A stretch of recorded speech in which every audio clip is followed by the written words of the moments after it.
Este é um momento em que a grande pergunta que todos nós brasileiros devemos nos fazer é a seguinte: afinal, o país se transformou num circo ou num hospício?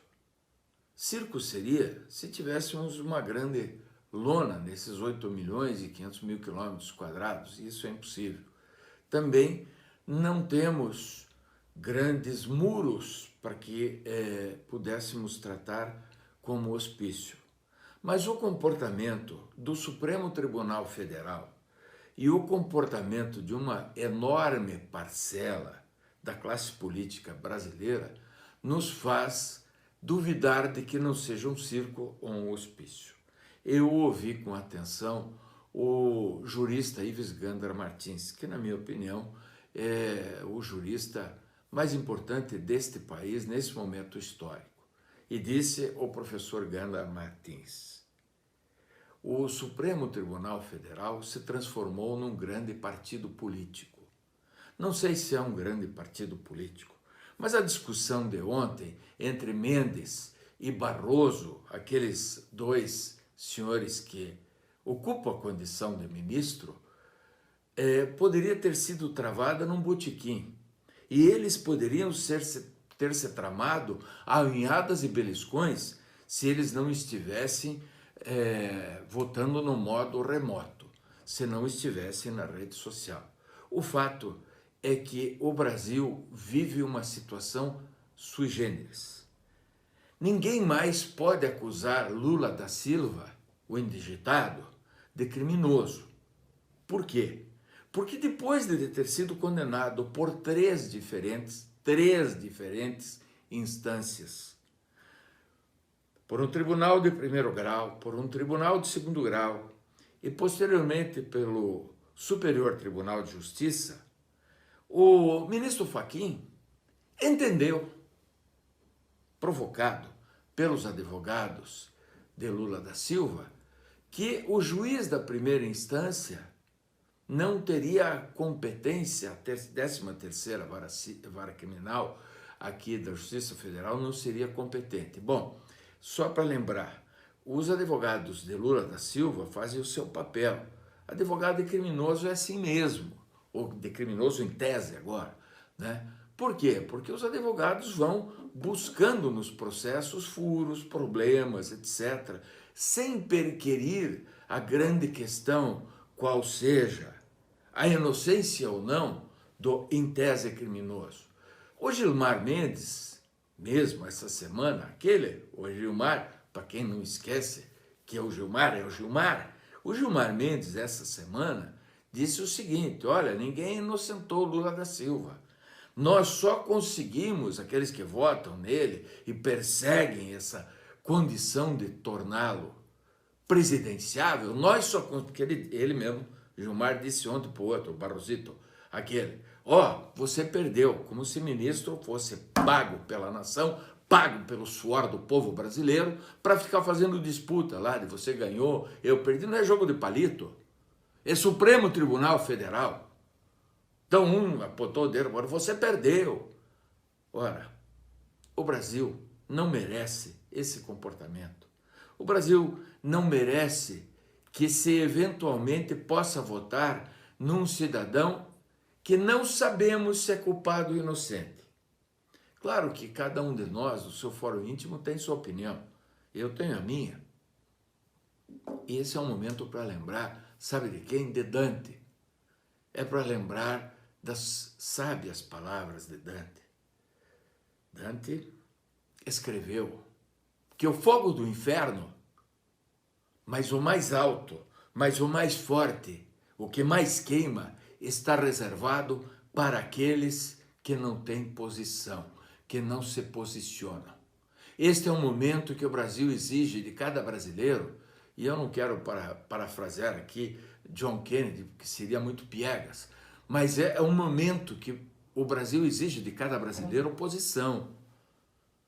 Porque se você gostou do que aconteceu com a Petrobras, se você gostou da JBS, se você gostou do dinheiro brasileiro inundando ditaduras de esquerda pelo mundo afora, você sabe de que lado você está.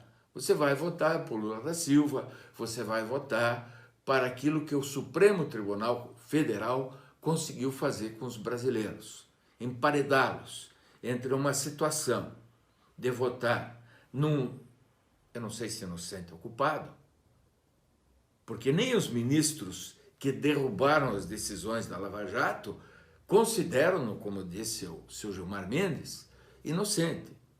Então, o senhor Lula da Silva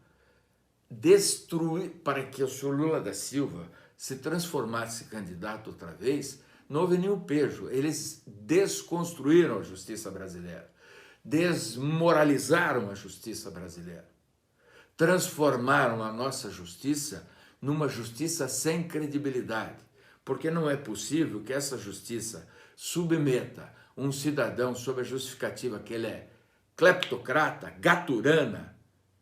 Em 580 dias de prisão, ele passou caneca na grade aqui na PF 580 dias. E agora disseram que a pena não valia. Então foi decidido um campeonato, o juiz marcou um pênalti aos 45, foi 1-0. O time deu a volta olímpica, vestiu faixa, biriri, bororó e tal.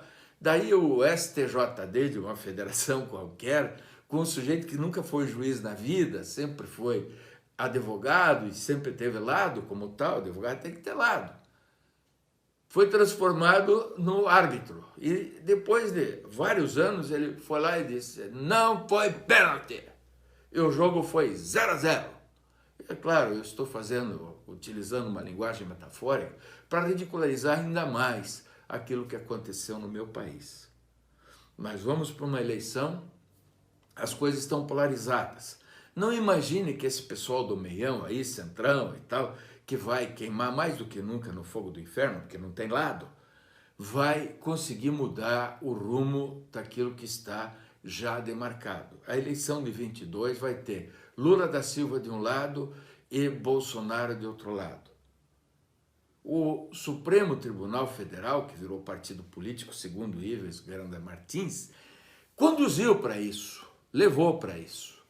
Agora, você brasileiro tem que começar a pensar. De que lado eu estou? Que país eu quero? E, sobretudo, pensar o seguinte, vale a pena me reservar para queimar no fogo mais forte do inferno ou eu vou ter lado? Eu respeito esse time aí que tem o lado do Lula da Silva. Eu respeito pelo seguinte, eles foram os grandes beneficiários, eles ganharam dinheiro, os advogados ficaram milionários, e tudo isso que você sabe que aconteceu nos últimos 14 anos. E também respeito quem tem posição contrária.